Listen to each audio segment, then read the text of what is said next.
comment gérer ta solitude en voyage. Alors dans cette vidéo, je vais t'expliquer comment, au lieu de le voir comme une peur, tu peux le voir comme une volonté de ta part d'apprendre à être seul. Alors on se retrouve aujourd'hui encore au parc Lumpini. Alors j'aime beaucoup les parcs en ce moment, tu verras que mes dernières vidéos se font dans des parcs, à Bangkok d'ailleurs, j'ai pas précisé. Donc la chose fondamentale à comprendre, c'est que aujourd'hui, on vit dans une société, dans un monde où finalement tu as très peu de temps seul. C'est-à-dire que si tu es étudiant, si tu travailles, si tu dois t'occuper de tes enfants, finalement tu as toujours une distraction et même quand tu auras des moments seuls, entre guillemets, tu vas les utiliser pour faire autre chose. Donc tu vas jouer aux jeux vidéo par exemple, sortir voir tes potes. Enfin, tu vas tout le temps chercher à éviter ce moment. Tu vas tout le temps éviter de te confronter à toi-même. Et je te comprends totalement parce que j'étais exactement dans le même cas.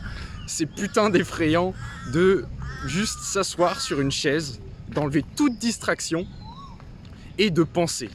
Juste de penser parce que en fait tu vas t'auto-juger. Tu vas penser à des choses et tu vas même t'auto-juger. Et ça, c'est vraiment terrifiant. Mais c'est vraiment un process qui est absolument capital pour toute ta vie, en fait, d'apprendre à se servir de cette solitude, parce que c'est dans ces moments-là, en fait, où tu vas repenser à des choses et où tu vas avoir des déclics, généralement. Et justement, le fait de partir justement seul, en plus, à l'autre bout du monde, c'est que quand tu vas être seul, tu n'auras aucune influence extérieure, parce que quand tu vis dans ta vie quotidienne, donc dans ta vie habituelle, que ce soit, je sais pas, à Paris, n'importe où en France, tu portes un masque social. Tu t'en rends peut-être pas compte, mais peut-être que ton cercle d'amis te fait comporter de la manière qui ne te correspond peut-être pas. Alors c'est peut-être un petit peu abstrait. Je vais te prendre un exemple, je vais te prendre mon exemple pour l'illustrer de manière beaucoup plus concrète. Avant, j'étais toujours un gros fêtard. Mais en fait, en m'analysant, j'ai compris que c'était pas forcément ce qui était adapté à moi-même et que je le faisais parce que tous mes potes en fait le sont. Et donc forcément, quand tu as tous tes potes qui te disent tous les soirs, tous les jours, est-ce que tu vas aller boire un verre, est-ce que machin, et ben forcément tu vas dire oui, tu vas pas avoir vraiment de volonté et tu vas te comporter en accord avec eux. Parce que justement, tu te connais peut-être pas forcément et comme c'est ton cercle d'amis proches, tu vas te comporter pour qu'ils aient une bonne perception de toi finalement. Mais c'est pas forcément quelque chose qui toi te rend heureux. Et ça, tu vois, ça peut paraître simple dit comme ça, mais c'est pas toujours évident. Et des fois, tu te rends pas compte que ton cercle le plus proche peut être le plus destructeur. Et c'est pour ça que ça peut être un très grand piège. Et quand tu pars tout seul à l'autre bout du monde et que tu te retrouves face à toi-même, bah ouais, c'est flippant. Mais mon Dieu, que tu vas grandir et qu'est-ce que ça va t'aider à mûrir en fait, à devenir responsable de tes propres choix, à mieux te connaître et agir en fonction de toi et pas des facteurs extérieurs qui t'entourent. Parce qu'en étant seul à l'autre bout du monde, t'as rien qui t'influence. C'est-à-dire que t'as pas tes parents, t'as pas tes potes, tu agis comme tu veux. Tu es libre de faire ce que tu penses, ce que tu veux. Si t'as pas envie de sortir, tu sors pas. Il n'y a personne qui t'incite à quoi que ce soit. Et contrairement à beaucoup de gens, cette peur, elle n'était pas très forte pour moi parce que j'ai eu la chance pendant toutes mes études d'avoir un appart pour moi seul. J'ai jamais été en coloc à part au Mexique. Et j'exprime beaucoup de gratitude pour ça justement, parce que ça m'a permis de mettre en place des routines saines que peu de personnes la plupart du temps ont, comme faire du sport, manger sainement, parce que j'étais seul, j'avais pas des potes. Par exemple, mes meilleurs potes, j'ai beaucoup de meilleurs potes où eux, ils s'en foutent complètement de la nutrition. Et je sais très bien que si j'avais été en coloc avec eux, bah forcément, si eux, ils mangent tous les jours McDo, bah au bout d'un moment, tu peux avoir de la volonté, mais c'est très compliqué. Et si tu as besoin d'un gros changement, si tu restes dans ton environnement actuel finalement, et que tu marques pas une vraie coupure nette, ça va être très difficile pour toi de changer. Tu vois, si j'étais pas parti à l'autre bout du monde pour lancer mon projet actuel, j'aurais été incapable de le faire, je te le dis franchement, parce que j'aurais eu trop de distractions, trop de choses qui me relient à mon ancien environnement, qui n'est pas en accord avec mes objectifs actuels, mais j'aurais cédé parce que c'est tout simplement beaucoup trop dur quand tu as tes meilleurs potes qui te demandent de sortir ou etc. et de dire non en fait, c'est très compliqué, c'est quasiment impossible. Moi honnêtement j'en suis pas capable, donc je peux comprendre si tu ne peux pas le faire toi non plus. Et du coup, quand tu te retrouves à l'autre bout du monde, dans cette situation, t'as plus rien qui te rattache à tes potes, à ta famille, et tu peux vraiment être toi-même. C'est-à-dire que moi, par exemple, là, je vois qu'en fait, avoir une vie un petit peu pépère, tranquille, c'est-à-dire que sortir très peu, peut-être une fois par semaine, parce que j'aime bien quand même toujours sortir, mais une fois par semaine, et juste après, avoir une bonne routine, dormir assez longtemps, avoir une routine saine, continuer de faire du sport de temps en temps. Bah, je préfère largement avoir une vie comme ça, qu'une vie un petit peu de débauche, ou comme j'avais, ou comme tu peux avoir en étant étudiant, ou alors comme tu peux avoir dans une vie en fait où tu n'as jamais pris le temps de te poser et que tu es tout le temps en train d'enchaîner boulot, travail, enfant, ta femme, enfin bref. Et que c'est un bordel dans ta vie.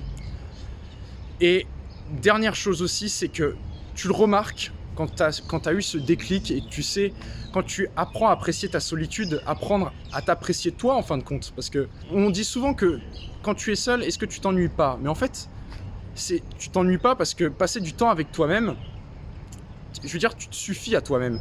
Et si justement tu es dans le schéma de pensée où tu es tout le temps obligé d'être avec d'autres gens pour être content, pour être heureux, si tu dépends, si tu as une relation de dépendance avec des amis ou avec ta copine, il y a 99,9% de chances que ces relations ne soient pas saines.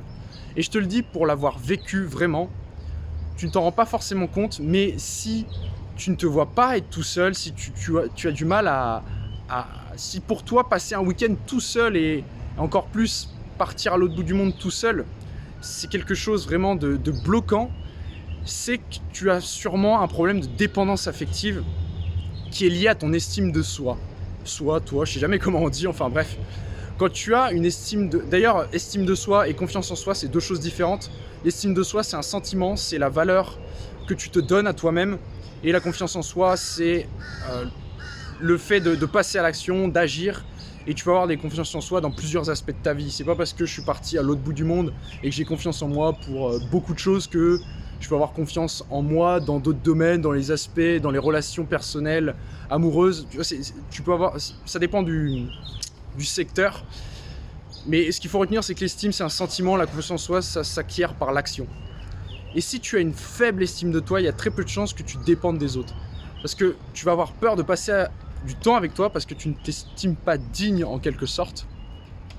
Et ça, c'est quelque chose que j'avais vécu avant.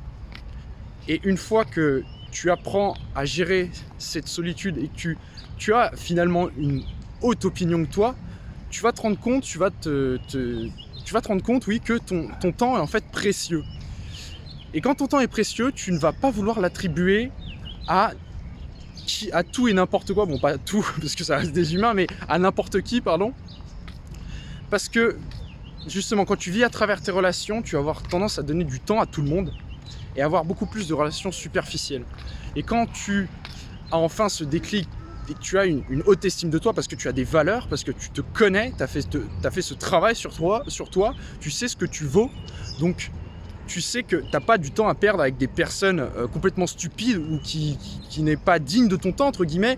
Ça peut paraître arrogant, mais ça ne l'est pas en fait. C'est juste avoir la bonne opinion de toi et te connaître. C'est deux choses différentes. Bah, tu te rends compte que en fait, tu as peut-être beaucoup de relations superficielles.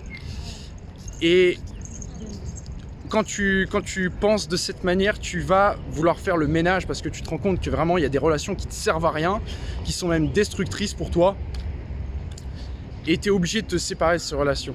Et paradoxalement, ça va te faire te passer en premier en fait. Tu vas plus penser à toi parce que tu vas comprendre que c'est important d'investir sur soi-même et de prendre plus de temps pour toi et ensuite d'allouer l'autre temps qui te reste aux personnes qui comptent vraiment pour toi. Non seulement tu vas perdre moins de temps avec plein de gens qui te polluent déjà certainement l'esprit et qui t'influencent négativement, mais en plus, tu vas passer du temps beaucoup plus précieux, beaucoup plus qualitatif avec les personnes qui comptent vraiment. Parce que ça sera du temps que toi, tu as décidé de passer avec cette personne. Tu seras juste en fait beaucoup plus présent, beaucoup plus prêt pour écouter la personne et ça va se ressentir, que ce soit ta famille ou ta copine.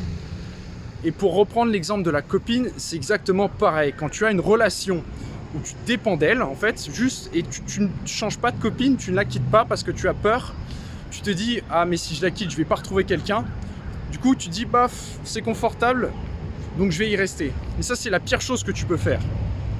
Parce que Là, c'est plus en fait, c'est plus du tout sain comme relation, c'est de la dépendance affective. Et en gros, c'est te suffire de ça.